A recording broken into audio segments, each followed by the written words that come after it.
আমরা যে মিছিলগুলো দেখেছি, বিশেষ করে বিভিন্ন হল থেকে রাতে যখন মধ্যরাতে যখন মিছিলগুলো বের হয়, তখন অন্য কোনো স্লোগানে শুধুমাত্র একটা স্লোগানই আমাদের সকলের কানে বেজেছিল, সেটি হচ্ছে তুমি কে আমি কে রাজাকার রাজাকার। অর্থাৎ স্বৈরাচার সরকারের যেই আমাদেরকে উদ্দেশ্য করে, আন্দোলনকারীদেরকে উদ্দেশ্য করে যে ব্যঙ্গাত্মকমূলক তার যেই বক্তব্য ছিল, সেই বক্তব্যের প্রতিবাদে কিন্তু শিক্ষার্থীরা সেই মধ্যরাতে কিন্তু স্ফুলিঙ্গের মতো ফুলে ওঠে, তারা কিন্তু রাজপথে নেমে আসেন এবং সরব হন। সেইখানে আমাদের কর্ণগোচর হয়েছে শুধুমাত্র একটি স্লোগানই, সেটি হচ্ছে তুমি কে আমি কে রাজাকার রাজাকার। আসলে তুমি কে আমি কে সরকার সরকার, সেটি হতে পারে অনেকগুলো স্লোগানের মধ্যে একটি, কিংবা ধরেন 100 বার যদি স্লোগানটি ধরা হয় তার মধ্যে হয়তো 1-2 বার ধরা হয়ে থাকতে পারে, কিন্তু আমার কাছে মনে হয় মূল প্রতিপাদ্য ছিল আপনার তুমি কে আমি কে রাজাকার রাজাকার। RICL TMX, যুগের পর যুগ স্থাপনা থাকে মজবুত। আমার কাছে মনে হয় যে যারা জুলাই গণ অভ্যুত্থানে ফ্যাসিবাদের বিরুদ্ধে অন্ততপক্ষে বাসায় বসে, যদি রাস্তায় নাও নামতে পারে, বাসায় বসে যদি অন্তত ধিক্কার যারা জানিয়েছে, তারাও আমার কাছে মনে হয় যে এই আন্দোলনকে ধারণ করেন এবং তারা এটি লালন করেন। সেই জায়গা থেকে আমি এককভাবে কোনো ব্যক্তি কিংবা কোনো গোষ্ঠীকে মাস্টার মাইন্ড কিংবা একক ক্রেডিট আমরা দিতে চাই না। আমরা চাই যে সকলের কৃতিত্বকে এখানে আমরা সমানভাবে ধারণ করতে চাই। একই সাথে আমরা বিশ্বাস করি যে মানুষ আসলে যেভাবে রাস্তায় নেমে এসছে, কোনো একক মাস্টার মাইন্ডের কথায় কেউ রাস্তায় নামেনি, বরং বিগত 15 থেকে 17 বছরের যেই স্বৈরাচার সরকারের যে অত্যাচার ছিল, নিপীড়ন ছিল, সেই নিপীড়নের বিরুদ্ধে একটি জাগরণ ঘটেছে কিংবা গণ অভ্যুত্থান ঘটেছে।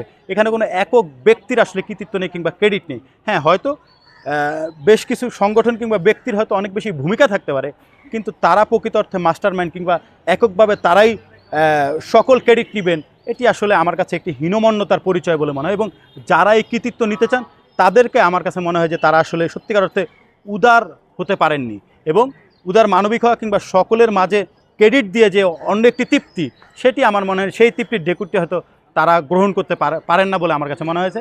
এ ধরনের হীনমন্যতার পরিচয় থেকে বের হয়ে এসে সকলকে নিয়ে আগামীর বাংলাদেশ বিনির্মাণ করাই আমাদের সকলের লক্ষ্য হওয়া উচিত বলে আমি মনে করি। আমরা নিজেরাও চাই যে অনেক নতুন নতুন রাজনৈতিক দলের আবির্ভাব ঘটুক, কারণ নতুন নতুন রাজনৈতিক দলের আবির্ভাব ঘটলে যেটি হবে, রাজনীতির মাঠে একটি নতুন প্রতিযোগিতার সৃষ্টি হবে এবং মানুষ তাদের গণতান্ত্রিক চর্চা কিংবা বিকাশের যে জায়গাটি, সেটি আরও প্রসারিত হবে বলে আমরা মনে করছি। তাই আমরা নিজেরাও চাই যে এই 5 আগস্ট পরবর্তী বাংলাদেশে যেহেতু একটি সহাবস্থানের রাজনীতি আমরা করতে পারবো এই মুহূর্তে, তেমনটা আমরা মনে করছি। এবং একই সাথে মানুষ কিন্তু বিদ্যমান রাজনৈতিক দলের উপর অনেকখানি বিরক্ত হয়ে গিয়েছিল, বিশেষ করে বৃহত্তম যে রাজনৈতিক দলগুলো বিএনপি, আওয়ামী লীগ সহ এই যে জামায়াতে ইসলাম, এর বাইরে আসলে মানুষও, আমরা অনেক মানুষের সাথে, সাধারণ মানুষের সাথে মিশি, তারাও আসলে নতুন মুখ দেখতে চায়, কিংবা তারা চায় যে ছোট ছোট রাজনৈতিক দলগুলো আসলে তারা ভালোভাবে রাজনীতির মাঠে ফিরে আসুক।